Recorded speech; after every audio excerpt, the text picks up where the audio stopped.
Dear students, good morning all of you. आज हम भौतिक भूगोल के मूल सिद्धांत का तीसरी इकाई का अध्ययन करने जा रहे हैं। और इस इकाई में जो जो हमारे चैप्टर रहेंगे खनिज एवं सेल, भू आकृतिक प्रक्रियाएं और उनका विकास। तो हमारा जो चैप्टर है, जो इस किताब का 5वां चैप्टर है, खनिज एवं सेल। आप देख रहे होंगे इस वक्त हम एक फील्ड में हैं और इस फील्ड में हम उस रॉक सिस्टम को हम यहाँ पे आप देख रहे होंगे, क्योंकि हमारे चैप्टर का जो नाम है, उस चैप्टर का नाम है खनिज एवं सेल। तो खनिज एवं सेल, हम खनिजों का यूज करते हैं। सेल आप ऑलरेडी देख सकते हैं, जो आपका रॉक सिस्टम है, ये सेल का ये एक रूप है, इसी को हम वो सेल कहते हैं। तो इसमें हम जो हमारा खनिज एवं जो हमारा सेल, जो हमारा चैप्टर है, इसका जो नाम है, इसको हमने इसीलिए फील्ड में चूज किया क्योंकि आपको इसकी जानकारी होनी चाहिए कि खनिज क्या होते हैं और कहाँ पे ये पाए जाते हैं और किस प्रकार से हम इनको हम प्राप्त करते हैं। तो हमें मालूम है जो हमारी पृथ्वी है, जो हमारी अर्थ है, जो क्रस्ट है, जो बाहरी जो परत है, वो ठोस तत्वों का एक रूप है। और आपने आंतरिक परतों के बारे में, पृथ्वी की आंतरिक परतों के बारे में आपने अध्ययन किया होगा। तो पृथ्वी के संपूर्ण जो हमारी भूपट्टी है, उसमें 98% भाग पर, जो 98% भाग है, वो 8 तत्वों से बना हुआ है।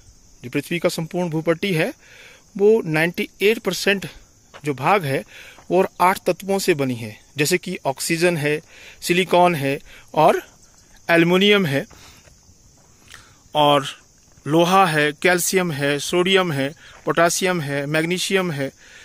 तो इस प्रकार से हमारे भूपट्टी के ऊपर जो प्रमुख तत्व रहता है ऑक्सीजन, जिसकी मात्रा 46.60 है। ओके, तो किसको हम खनिज बोलते हैं, पहले हम इसकी डेफिनेशन क्लियर कर लेते हैं, फिर मैं इसको बताऊंगा कि ये जो आपको येलो पोर्शन दिख रहा है, ये क्या चीज है।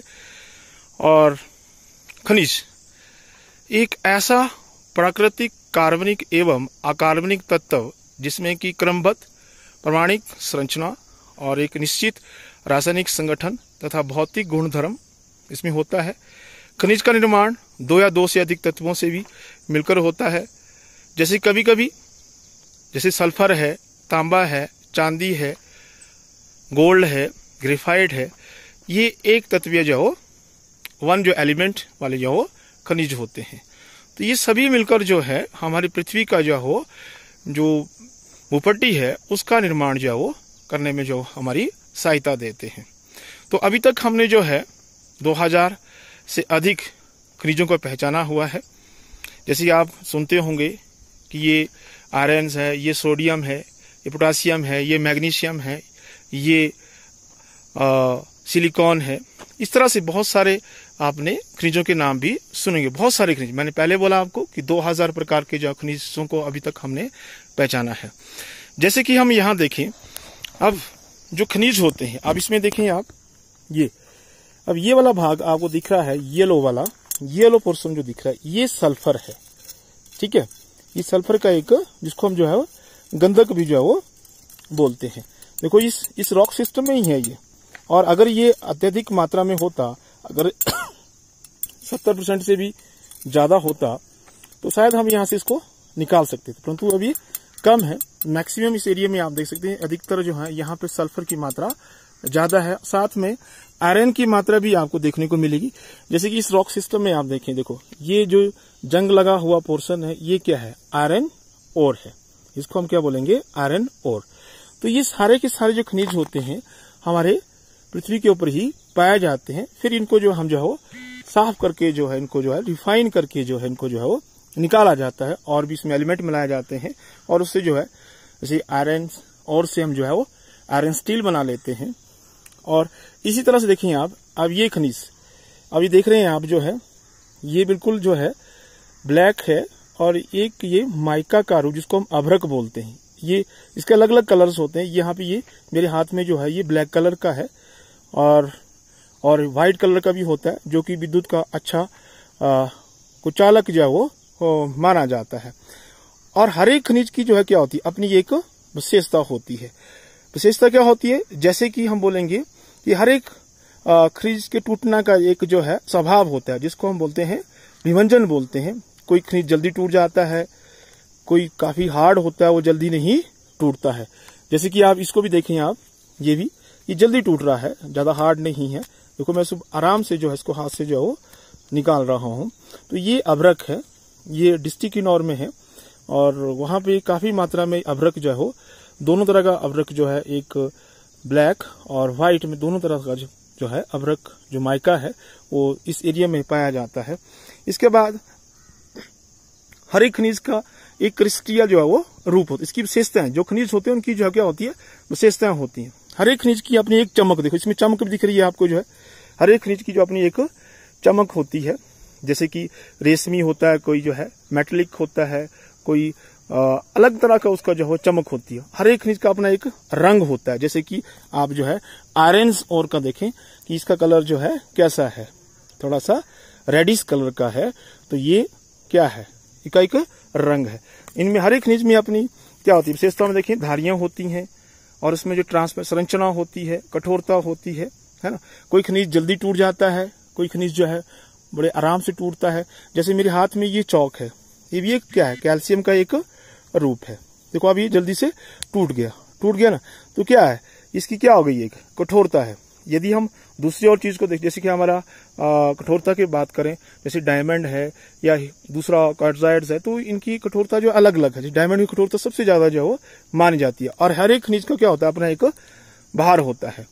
जैसे कि कुछ खनिज हैं जिनकी अपनी अपनी विशेषता, जैसे माइका है। तो इस माइका में क्या होता है, जैसे इसमें पोटासियम और एल्युमिनियम, मैग्नीशियम, लोह और सिलिका इसमें जो रहते हैं। और पृथ्वी की भूपट्टी का इसका 4% अंश जो है इसी माइका से जो है वो बना हुआ है।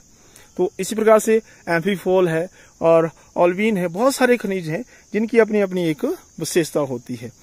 अब खनिज कितने प्रकार के होते हैं? खनिज जो है 2 प्रकार के होते हैं, जिसको बोलते हैं धात्विक खनिज और अधात्विक खनिज।